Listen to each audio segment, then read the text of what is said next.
Georgia, it's so nice to meet you, and thanks for coming on. Thank you. Nice to meet you too.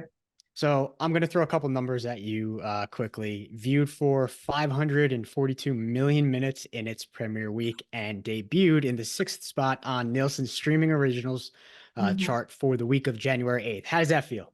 I mean, that's the first I'm hearing about the minutes. That's crazy. Super cool. I'm just so grateful. I'm so glad people are responding to it and just laughing hopefully a lot because we laughed a lot making it. So I love it. Now, I know you've previously worked with Seth MacFarlane a little bit in the past. How familiar were you with his work prior to that, and how did working on the Orville help you with Ted? Oh my God. I mean, I've known about Seth's work since I was probably way too young to be watching Family Guy. I know there's kind of like a little bit of a backstory to it. My best friend Sydney showed me the show when we were probably like 8 or 9, and I know my mom was just so shocked that I'd been watching it, so I would have to save it for when I would go to Sydney's house, and we would just watch it all night together.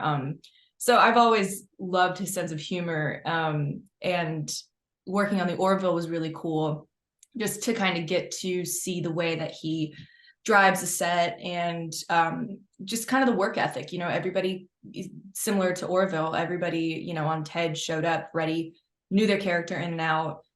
So we just kind of bounced through it. It was amazing. It was really cool. Well, the comedy in the series is really so quick-witted. Were you able to like play around with it and ad lib a bit, or was it kind of just sticking to the script? Yeah, no, we had a lot of fun. Like I said, everyone came super ready and super prepared. So we did stick to the script for the first few times. And then he kind of let us just have one however we wanted to try it out. And he was always there, doing the voice. So he was always ready as well to kind of play. And so, yeah, there was absolutely room for it. And I think the longer we were on the shoot, the more we got to know our characters, and the quicker the ad libs and the wittiness kind of came out of each of our characters. Now, I know there was a long period of preparation with a bear basically before filming. What was that like, and were there any challenges to that? um it was amazing. I actually have He lives in here now if you want to see Oh, him. wow. This is him. He lives in this room now, and I just was like, now I kind of have him just in case for these kinds of things. But yeah, they sent us all a life-size Ted, and they told us basically just live with him and learn where he is in space. And I know Max has a really funny story about bringing his around New York City, and I brought uh I brought him on the 101 on the freeway one time, and we were in standstill traffic, and people just you strap him in, you make sure that he's Sure. safe, you got to take care of him. But it was yeah, so that was a long period of time because and it really helped because once we showed up, it was just kind of second nature to see where he is and how much space he takes up. And I thought it was super smart that they did that. I was not They went above and beyond with helping us prepare.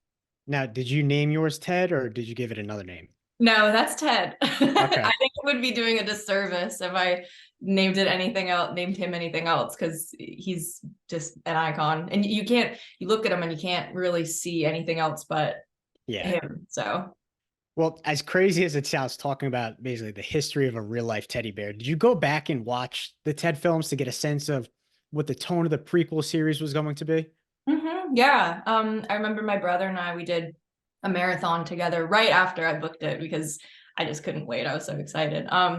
So we immediately did, back to back, and it was cool because it'd been a while since I'd seen it. I kind of forgot how long it's been since Ted has been on a screen. He's such an icon, like an iconic character that you think about him and it feels like yesterday, but it Yeah. was no, it was a while ago. So it was really cool rewatching it, revisiting the style, and yeah, I think it definitely helped going into it because it's kind of a daunting task of heightened comedy, especially as actors. I mean, at least me, I am very self-conscious and very I don't want to come off as too big or too loud, or in Blair's case, at least I didn't want her to come off as too like naggy, mean. So it was finding that middle ground that Wahlberg did so well, and all the actors did so well in the movies, of keeping it super real, but it's kind of a bizarre concept. So Well, yeah, it was really.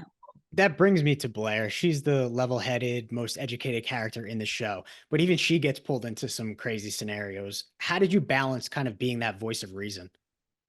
Um, yeah, I mean, right. I there it's interesting. I kind of had a little bit of a case of imposter syndrome when I first got there, because I didn't I was kind of like, Seth, she's not that funny. Like, I don't, because everyone's so funny, and you got Alana and Scott and Max, and and Seth, and they're just these kind of bizarre, just kind of on the nose funny characters. And Yeah. to play Blair as this level-headed, but also knowing that she does have a purpose there, that kind of character. It was difficult at first, because I kind of was worried that she'd come off as too distracting in the series. In this bizarre, crazy family, she is the voice of reason. But I think the way that I really channeled how to bring it down to real life and ground it was that she just wants everybody to do their best. And she really is rooting for this family. And it might come off in different ways, but she really does see the best in them. And I think that she wants them to channel how, much smarter they could be, and it's all led with love, with Aunt Sue. She just loves her, and she wants her to be and reach her fullest potential. And with Johnny, it's I want to help him grow up, and with Uncle Matty, it's I want to kind of bring him down to earth a little bit and realize that. So it was cool.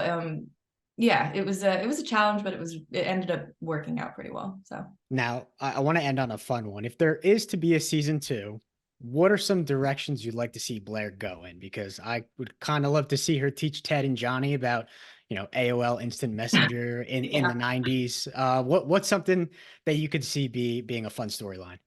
Oh, I'm it's like kind of hard to there's so much potential. They ended it with so much room. There's endless possibilities. I would love to see Blair's she is kind of the glue of the family, but I would love to see her outside life as well a little more. I'd love to see what she um spends her time doing in college, or who does she surround herself with outside of the family. And in season one, outside of her girlfriend Sarah, it's so I think I would love to see that world expanded on. But overall, I just kind of also do want to I also do want to see her and Johnny's relationship flourish, because I think she's a great influence on him. And it's just kind of funny that he just doesn't listen sometimes, and that back and forth, I think, is super entertaining. Well, Georgia, thanks again for hopping on. Really appreciate it and hope to speak again soon. Of course, thank you so much.